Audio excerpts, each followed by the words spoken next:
Hi, movies recapped here. Today I'm going to explain a film based in the real-life story of the youngest warrior of World War II called Soldier Boy. Spoilers ahead.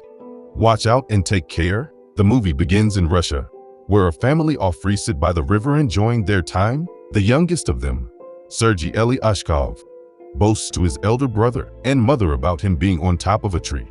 When suddenly German fighter jets fly overhead, the mother asks her kids to quickly hide in the bushes. But the 6-year-old claims he is not scared and strikes the jet with a slingshot. To everyone's surprise, he manages to head jets and explode them. But when he looks around, his family is gone. Sergei wakes up, frightened from that dream, and calls for his mother.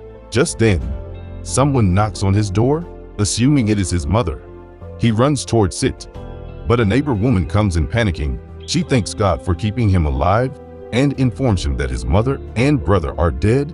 The little boy cannot comprehend what she is saying and wants to stay in the house to wait for his mother. The woman tells him that the Germans have attacked them and that he should run away. Just then, some soldiers approach their house. The woman makes Sergei run out through the window, but is shot dead before she can join him.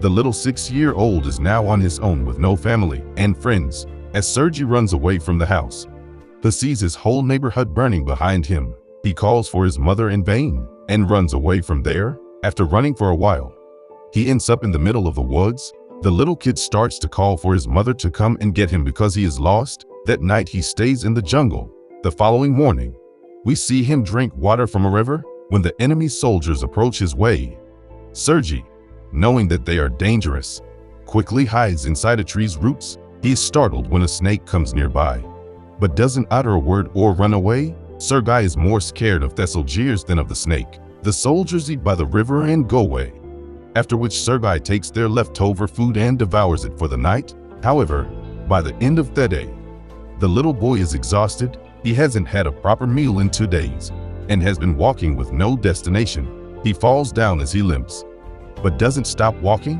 While on his way, he sees wild berries and devours them. But just then an explosion occurs behind him, taking him by surprise. The boy gets dizzy and starts to hallucinate someone coming behind him. However, even in such conditions, he stands brave and tells the person he has a rifle. Kuznetsov waits for his patrol soldiers. They come in with the little kid, who is injured and weak. When the soldiers claim they are on his side, the little boy opens up and introduces himself. The soldiers laugh when the kid shakes his hand with the commander, suggesting he introduce himself too. The soldiers feel affectionate with the little kid and circle him around. They make him drink water and feed him. Even the otherwise cold commander takes care of the kid. A nurse named Katya dresses Sergei's wounds and is charmed by his personality too. The kid asks her to draw a tank on his wounds because he wants to be a soldier when he grows up. Even the injured soldiers talk to the kid and feel lighter. Sergei is fascinated with the commander's gun in his batch. The commander too answers all the little boy's questions and lets him play with his honorary pistol. After taking the bullets out, Sergei shows him the tank drawn on his stomach and boasts about being a soldier himself. The boy is healing very quickly. The nurse, Katya, asks the commander to let the boy stay with the battalion, but he disagrees, claiming that it won't be safe. He wants to send Sergei to an orphanage. The soldiers spend all their free time with Sergei. He is visited by many throughout the day. They bring him food sent by their families from afar and even let him play with their binoculars. One day, a soldier goes to the commander to ask him to let the boy stay with the battalion. The soldiers have grown a close connection with the kid and think of him as their own. His presence takes the weight of war off their chest. However, the commander is adamant about sending the boy to the orphanage for his own safety. The following day, the enemies attack and many soldiers are hurt. A vehicle comes to fetch Sergei to take him to the orphanage.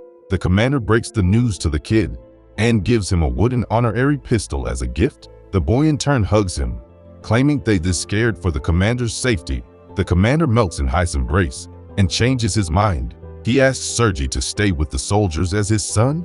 That night, the soldiers look for little soldier clothes for the little boy. They are over the moon to have Sergei stay with them. The commander wakes Sergei up and gives him the clothes. He wears and runs around looking like a real soldier. The others start calling him their little soldier boy. As the kid runs around, the Germans launch an air attack on the battalion. The soldiers quickly take Sergei to a safe place and fight the others. The number of injured soldiers grows rapidly. Sergei wants to make himself useful, so brings water to thirsty soldiers. One of them asks him to read a letter sent by his family because he has a bandage over his eyes.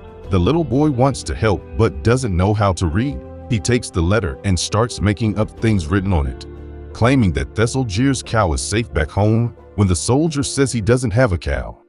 The others tell him to go along with the story and laugh. He reads everyone else's letters in Thessalonian fashion and cheers them up. In the following scene, we see Katya and the commander talking. The two seem to be attracted to each other, but commander teaches him to take his hat off to pay respect to the dead soldier.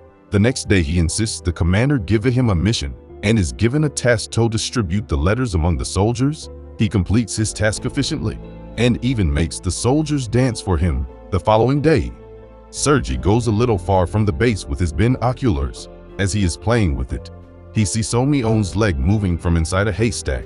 He rushes back to the battalion and tells the soldiers about his findings. The soldiers are skeptical, but go with the boy anyway. When they reach near the haystack, they are alerted to see two German spies hiding underneath. The spies are arrested, and the kid is praised for his intelligence. That night, the commander shows Sergei legal papers for his adoption. He is now officially the kid's father. Sergei knows of the commander's feelings for Katya, so to repay his kindness he takes him to confess to her. But the two see her talking to a different man in Romf. The base is attacked by the Germans again. This time Sergei helps the soldiers with all his might by supplying ammunition to soldiers in the front line. But the soldiers there command him to go back to the shed because it is too dangerous outside. When he comes to the shed, he sees commander and others panicking because the phone's connection with the colonel is lost. A soldier is sent to fix the broken wires. Sergei follows the soldier and sees has been fatally wounded. He asks the dying soldier how he can fix the wires and does it himself. The connection comes back and more troops are called. The 6-year-old saves everyone's life. Later we see the commander and Katya talking by the river. The commander finally confesses his love for her and asks her to be Sergei's mother.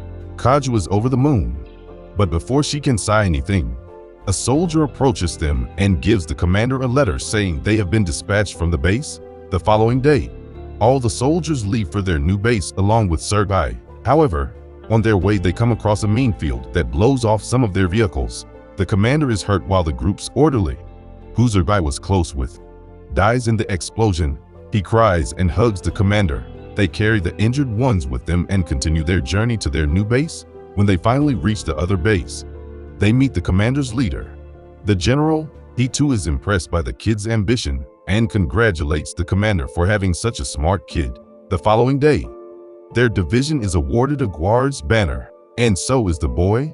He promises to save his country when general gives him his badge. One night, their base is attacked brutally and commander is trapped under the ruins. Sergei cries for his father and tries to save him. He calls the other soldiers who finally bring the commander out. The next day, Sergei approaches an injured commander. His hands were hurt while trying to save the commander. The kid is now an inseparable part of the team. He doesn't have a family beside them and moves wherever they go in the war. The movie ends as the regiment is seen moving to another base. A voice in the background narrates that Evan took part in the Stalingrad battle and reached Poland with the soldiers. He is currently known as the World. Subscribe for more videos like this, turn on notifications and leave a like to help the channel out. Thank you for watching.